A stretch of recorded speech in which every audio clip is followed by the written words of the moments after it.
ममता ने अपने बेटे को पढ़ा लिखाकर बड़ा आदमी बनाया। अब वो शहर में अपने परिवार के साथ रहता है। एक दिन ममता का बेटा रोहन अपनी पत्नी आलिया से कहता है, अरे आलिया, सुनो, माँ अब से गांव में नहीं रहेगी। वो हमारे साथ यहीं रहेंगे शहर में। उनका कमरा आज नौकर से बोलकर अच्छे से साफ करवा देना। ओह, आज तो मेरी किटी पार्टी है, फिर मुझे जिम और फिर शॉपिंग। ठीक है, कल करवा दूंगी। अच्छा, लेकिन माँ के सामने ये कपड़े नहीं चलेंगे। हाँ, तुम्हें साड़ी या सूट पहनना होगा। अरे बिल्कुल भी नहीं। मेरे मम्मी पापा ने इतना पैसा लगाकर शादी इसलिए नहीं की थी कि मैं अपनी मर्जी के कपड़े पहन ओढ़ भी ना सकूं। अरे चलो, गुस्सा मत हो, लेकिन कुछ दिन तो माँ की खुशी के लिए कर सकती हो ना। लेकिन आलिया मानती नहीं। माँ आती है सिंपल सी साड़ी, झोला और चप्पल पहनकर। अरे रोहन, मैं इनके साथ कैसे रहूंगी? मेरी फ्रेंड्स क्या कहेंगी? ये तो पूरी गंवार लग रही है। आलिया, माँ गांव में रहती थी इसलिए ऐसी हैं। तुम आज ही माँ के साथ जाकर उनकी पसंद की शॉपिंग करवा देना। इनके साथ घर के अंदर रहना मुश्किल है, बाहर तो मैं कभी भी ना जाऊं। रोहन को आलिया पर गुस्सा आ जाता है। माँ, ओ माँ। हाँ बेटा। वो माँ को ले जाने के लिए उनका हाथ पकड़ता है कि अरे माँ, तेरे हाथ अभी तक इतने कड़े हैं, तूने इसका कोई इलाज नहीं किया? अरे बेटा, इसका कोई इलाज नहीं।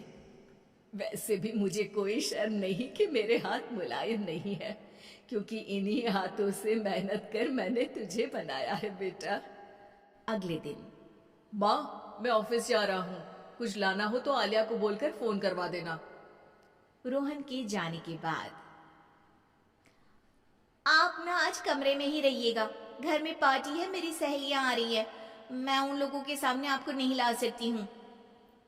ठीक है बहू, लेकिन तुम कहो तो मैं कुछ खाने को बना दूं तुम लोगों की पार्टी के लिए। वो लोग सिर्फ कॉन्टिनेंटल या थाई फूड ही खाते हैं।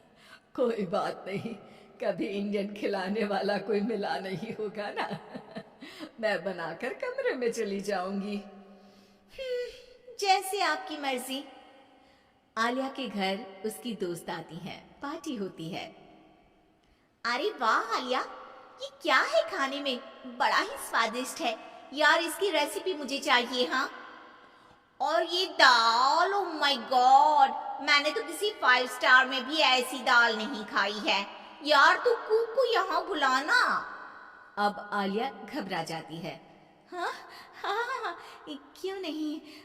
माँ जी जरा बाहर आइए। आलिया की सास सिंपल सी साड़ी और गांव के अंदाज में आती है। अरे बहू, क्या हुआ? खाना पसंद नहीं आया क्या? बहू? अरे ये गांव से दिखने वाली औरत तुम्हें बहू क्यों बोल रही है? कौन है ये? वो हमारी नई नौकरानी है। सास बहू की बात सुनकर बहुत दुखी हो जाती है। वो सर झुकाकर जा ही रही होती है कि एक सहेली बोल पड़ती है। अरे कहाँ जा रही हैं माँ जी? वो उठकर उनके पैर छूती है। जीती रहो बेटा। क्या है ना, आपकी शक्ल बिल्कुल मेरी माँ जैसी है। पता है आलिया, मैं शहर पढ़ने आई और फिर शहरी हो गई, लेकिन मेरे माँ पापा तो आज भी गांव में रहते हैं, बिल्कुल इनके जैसे ही हैं।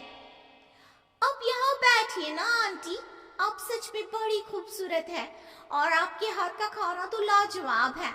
काश ये मेरी सास होती। सभी सहेलियां सास को घेर कर बैठ जाती हैं और उनसे खाने की रेसिपी पूछ रही होती है कि तभी घर की बेल बजती है और रोहन आता है। अरे क्या बात है, आज आप लोग हमारे घर में? और ये लोग तो मुझे आलिया से ज्यादा माँ की सहेलियां लग रही हैं। क्या ये आपकी माँ है? लेकिन आलिया ने तो कहा कि ये उनकी नौकरानी है और इन्होंने भी नहीं बताया। वो नहीं बताएंगी, क्योंकि उनके लिए बच्चों की इज्जत और उनकी खुशी सबसे पहले है। मुझे माफ कर दो, मुझे इन्हें तुम लोगों से मिलवाने में शर्म आ रही थी कि तुम लोग क्या कहती। अरे अब तो हमें शर्म आ रही है कि तुम हम लोगों की सहेली हो। हाँ, जो माँ जैसी सास को नौकरानी बोले वो हमारी सहेली नहीं हो सकती। ये बोलकर सभी वहां से जाने लगती है कि सास बोलती है, आलिया की तरफ से मैं तुम लोगों से माफी मांगती हूँ। उसने जो कहा उसके लिए मैं उसे माफ करती हूँ। अब तुम लोग भी उसे माफ कर दो, क्योंकि अगर तुम लोगों ने उससे दोस्ती तोड़ी तो फिर मेरे हाथ का खाना कैसे खाओगी? नहीं नहीं आंटी, जरूर आएंगे, लेकिन अब आलिया की नहीं बल्कि आपकी सहेली बनकर।